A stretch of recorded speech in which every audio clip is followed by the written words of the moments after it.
Bonjour, c'est Gaëtan, votre expert informatique. Aujourd'hui, on va parler langage de programmation, mais pas n'importe lesquels, les plus vieux qui sont encore utilisés aujourd'hui. Alors, on va voir un peu déjà quels sont les plus vieux, pourquoi est-ce que on a changé depuis, et surtout pourquoi ils sont toujours utilisés, toujours maintenus, et surtout par qui. Alors, comme langage de programmation, on ne va pas partir sur les logiciels de bas niveau, c'est-à-dire ceux qui fonctionnent au plus près vraiment de la machine, qui permettent de faire le plus de choses possible, parce qu'ils existent depuis très longtemps et ils existent toujours parce qu'on ne peut pas faire mieux en termes de puissance et de possibilités. Ils sont imbattables vu qu'ils sont vraiment au plus près des fonctionnalités de la machine. On va juste rester sur ce qui est plus haut niveau, comme le PHP ou le Java, ce genre de choses. Alors déjà, en vieux langage de programmation, vous avez parmi les plus connus, vous avez le Pascal, qui est un langage de programmation qui a été fait en France, nommé ainsi à cause de Blaise Pascal, un informaticien, un mathématicien, je vais y arriver, qui justement permet de faire de la programmation un peu comme le PHP, mais tout en en étant un peu plus bas niveau quand même. On n'est pas sur non plus de la programmation web, c'est de la programmation informatique, un peu comme le Python, mais made in France. Plus poussé, mais encore plus vieux, vous avez le Fortran, que je n'ai jamais connu, qui a été créé avant ma naissance, qui est toujours utilisé, donc ça fait vraiment des dizaines d'années que c'est en place et ça risque de le rester encore un petit moment, même si j'espère qu'un jour quand même ça va évoluer parce que il a fait son temps, on va dire. Et en parallèle du Fortran, vous avez le COBOL, que vous avez peut-être déjà entendu parler si vous connaissez un petit peu en informatique. Ce sont les deux langages de programmation phares qui datent des années 70-80 et qui pourtant existent toujours aujourd'hui, ne sont plus maintenus, ne sont plus mis à jour, mais ils existent toujours et il faut toujours des personnes qui s'y connaissent tout simplement pour pouvoir mettre à jour les applications qui ont été faites avec ça.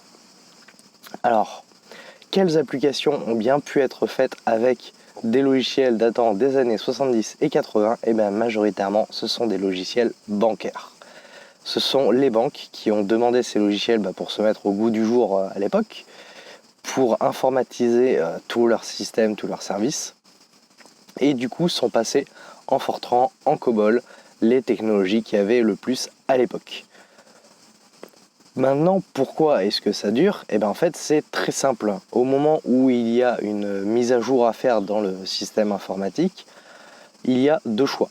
Soit on met à jour juste ce qui a été demandé, donc en général c'est relativement simple, entre guillemets, soit on change tout pour inclure la nouvelle fonctionnalité et avoir vraiment quelque chose de propre.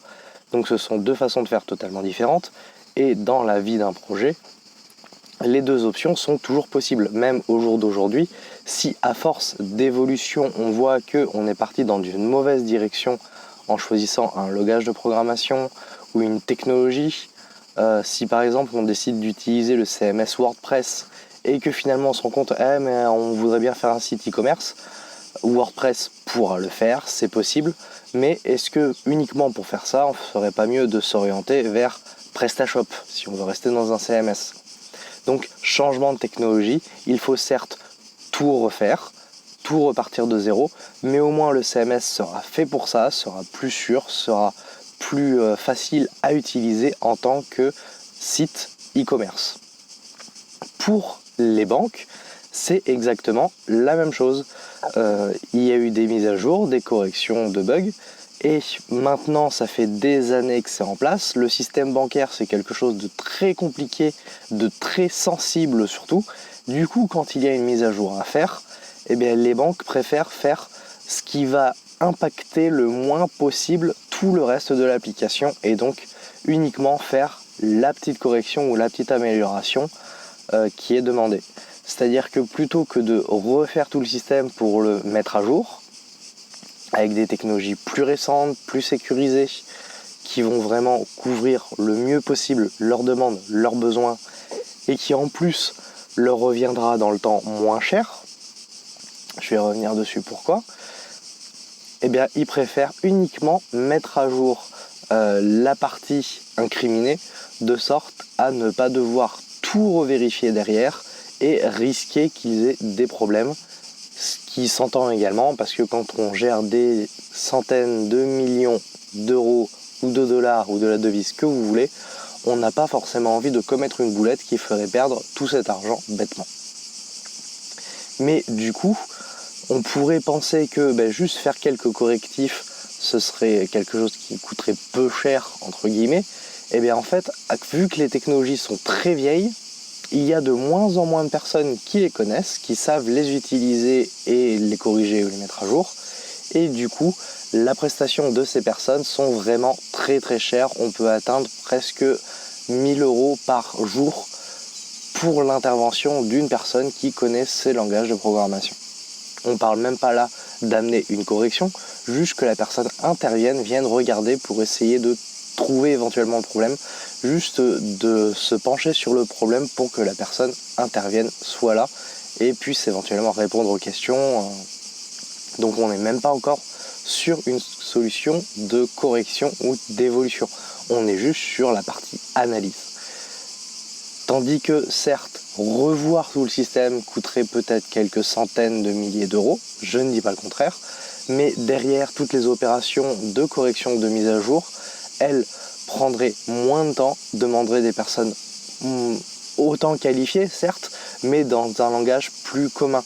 Et du coup, les personnes seraient nettement moins chères à payer parce que c'est la loi de l'offre et la demande.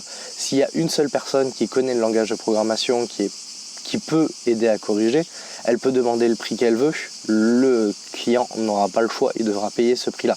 Tandis que si derrière il y a 1000 personnes qui connaissent un langage de programmation, et bien là, le client aura plus le choix du prix, tout en restant raisonnable, bien entendu, par rapport à la demande qui reste toujours du système bancaire. Donc, de toute façon, une intervention coûtera très cher, mais probablement nettement moins si on refaisait tout avec un langage actuel.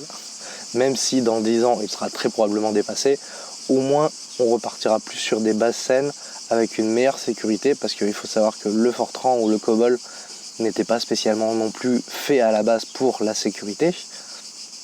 Et si ça a été le cas, c'était le cas pour la sécurité d'il y a 30 ans, pas la sécurité dont on a besoin dans le système bancaire aujourd'hui.